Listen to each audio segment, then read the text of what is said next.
Salut et bienvenue dans cette deuxième partie de la vidéo sur l'interprétation et l'analyse du diagramme de formation et session d'acier. Donc, dans la vidéo précédente, nous avons agi simplement sur la session, sur le diagramme. Nous avons travaillé essentiellement sur le diagramme des déformations pour pouvoir résoudre le problème de la poutre qui était toujours en jaune. Donc cette fois-ci, nous allons essentiellement travailler sur le diagramme des sections d'acier, modifier la section des aciers et pour pouvoir résoudre ce problème. Donc là, nous voyons toujours, donc j'ai repris la poutre PP08. Donc nous avons toujours la déformation qui est, qui est là. J'avais déjà expliqué les courbes avec des différentes couleurs qui sont dans le tracé de cette déformation. Donc, j'avais déjà expliqué les différentes courbes. Vous pouvez aller dans la vidéo précédente pour voir, ou si vous n'avez toujours pas compris, n'hésitez pas à me poser ça dans l'espace commentaire. Donc, je vais revenir sur ça. Donc, voilà.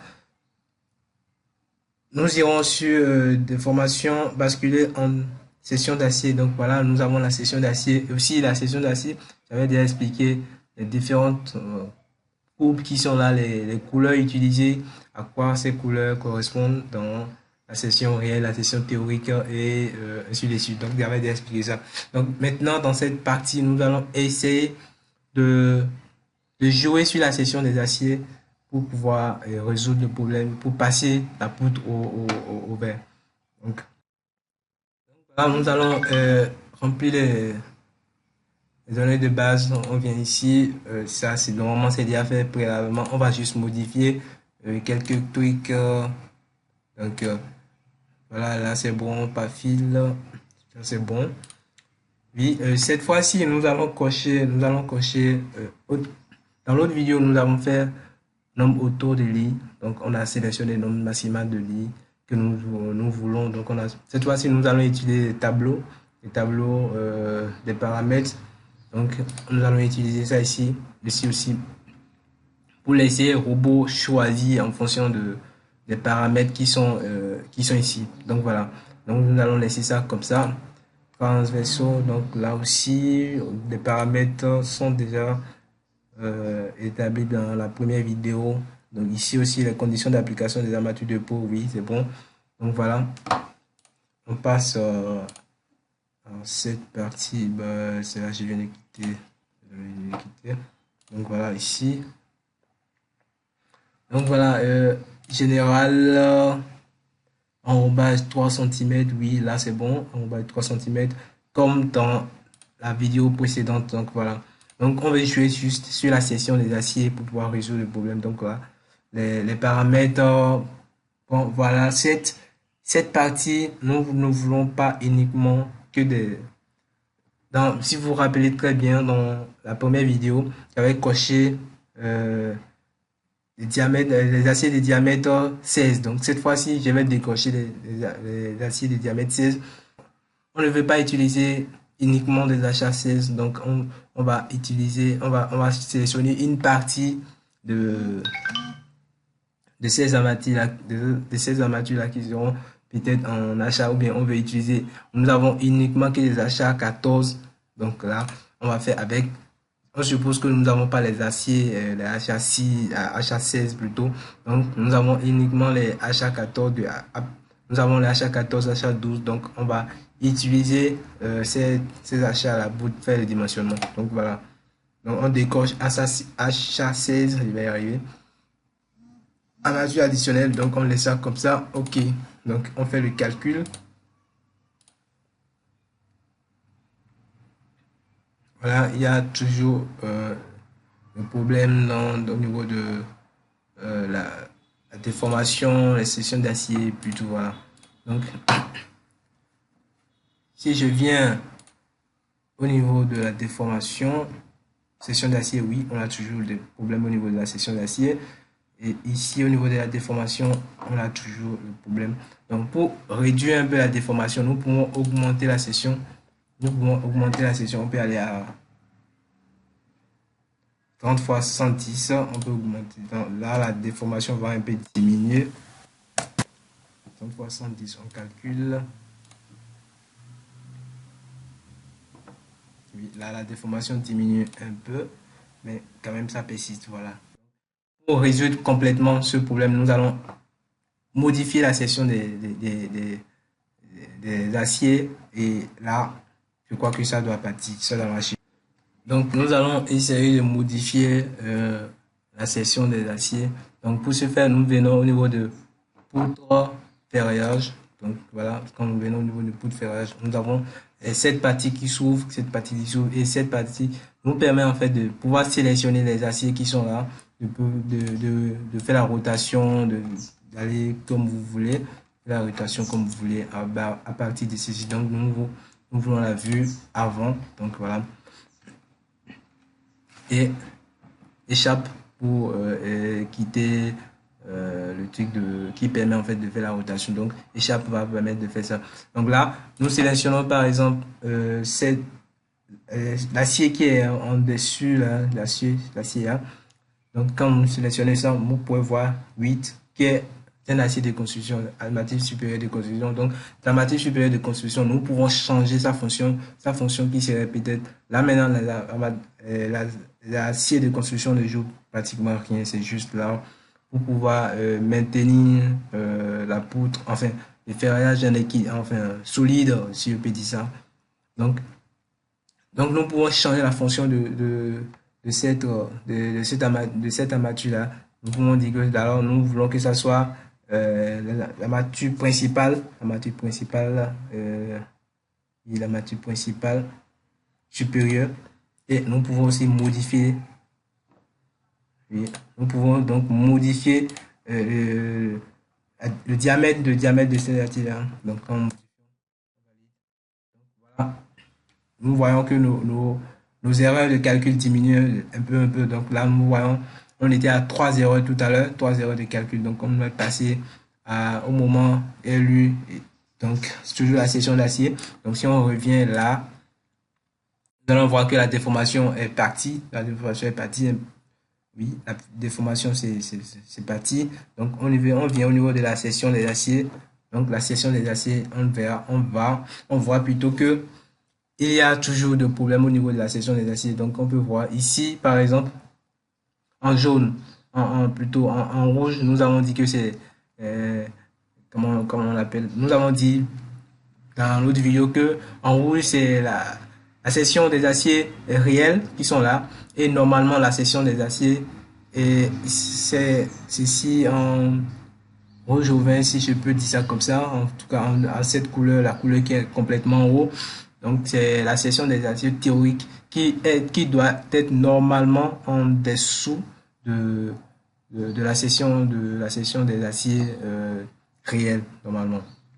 Donc, ce qu'on aura à faire, c'est juste ramener ces sections d'acier réels en bas de la section des aciers réels.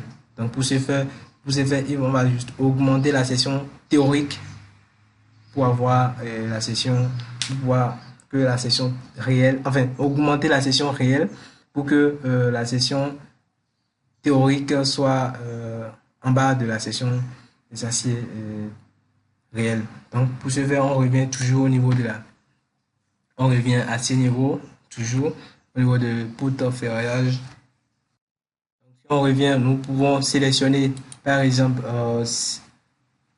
ceci, si nous sélectionnons ceci, donc nous voyons qu'on a la matière principale avec HA12. Donc HA12, on peut modifier le diamètre, on augmente à HA14 par exemple. Le problème toujours persiste. On peut aussi mettre des crochets à partir de ceci. On peut mettre des crochets pour la matière principale supérieure qu'on vient de créer. Donc on peut mettre des crochets. Pour mettre des crochets, on vient extrémité gauche, on va mettre à 135. Ça ne fait pas, bon bref, c'est juste ici aussi supérieur 130, toujours rien. Donc voilà, ce n'est pas grave. Donc voilà, on sélectionne ici, on a l'achat 12, donc en matière supérieure, ici en matière supérieure, achat 12, on va mettre ça achat 14. Non, toujours rien. Au contraire, ça diminue. En matière, ici, achat 14. Achat 14.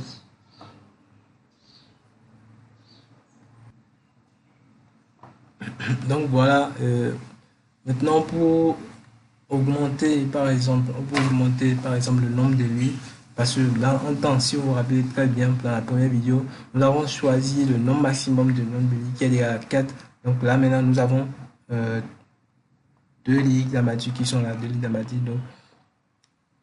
Donc si par exemple, donc parce que notre poutre est toujours vert, toujours jaune, donc si je suppose par exemple que nous voulons augmenter le nombre de lits, nous voulons augmenter le nombre de lits parce que le tableau que nous avons choisi en temps ne nous permet pas, ne nous permettait pas d'augmenter, enfin ne permettait pas au robot d'augmenter le nombre de lits pour pouvoir permettre au poutre de passer. Donc nous voulons maintenant augmenter le nombre de lits pour nous et donc voilà, je vous montre comment est-ce que vous pouvez augmenter le nombre de lits d'armature ou bien le nombre de barres d'armature que vous voulez.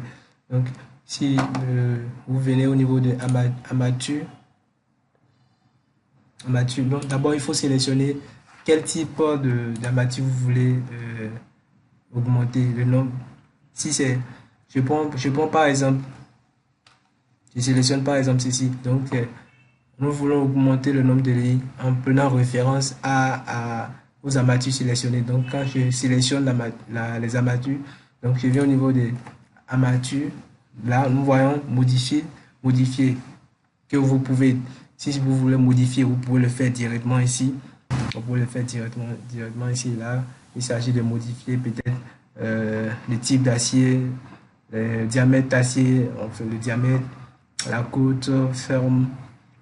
La côte forme, le nombre d'armatures. Donc là maintenant on a 5. Et le A qui est la longueur de l'armature. Donc voilà. Et ainsi de suite. Donc voilà, je suppose par exemple que nous voulons augmenter le nombre de lits. Si on augmente le nombre de lits, vous allez constater automatiquement que la poutre va passer au vert directement. Donc on augmente le nombre de lits. Voilà, vous voyez, le truc est passé au vert directement et on voit le lit augmenté qui est que j'ai sélectionné. Et ça a sélectionné aussi ce qui est en bas parce que ça a pris référence par rapport au lit, à ce lit-là. Donc ça a pris référence si je sélectionnais ce lit et pour augmenter le nombre d'armatures, pour augmenter le nombre de lits d'armature. Donc ça va prendre référence à l'armature sélectionnée. Donc voilà un peu comment est-ce que vous pouvez augmenter le nombre de lits, le nombre de barres. Vous pouvez faire pareil si je sélectionne ceci et je veux augmenter le nombre de barres. Je sélectionne et je viens nouveau barre. Donc quand je fais ça, ça augmente le nombre de barres et en prenant référence au type d'armature sélectionné. Donc voilà, on pouvait aussi modifier comme je viens de le dire. Translater, si vous voulez translater ça, en fait, c'est copier. Ça fait copier. Voilà, si vous voulez translater et vous voulez prendre une copie, le nombre de copies que vous voulez répéter, là, vous allez insérer l'espacement. En fait, c'est les espacements par rapport à l'as X, par rapport à l'as Y, par rapport à la Z. Donc, moi, je ne vous conseille pas trop de faire translation, à moins que vous maîtrisez très bien enfin, la distance à laquelle vous voulez faire translater. Donc, moi, bref, nous n'allons pas parler de ça ici. Et je vais faire une vidéo spécialement pour expliquer un peu comment est-ce que vous allez utiliser les outils qui sont, enfin, les menus, la barre de menus qui sont ici. Donc, je vais faire une vidéo et pour vous expliquer un peu plus sur les outils qui sont ici. Donc, j'espère que cette vidéo vous a plu. Abonnez-vous à la chaîne si ce n'est pas encore fait. et partagez et à très bientôt pour une prochaine vidéo.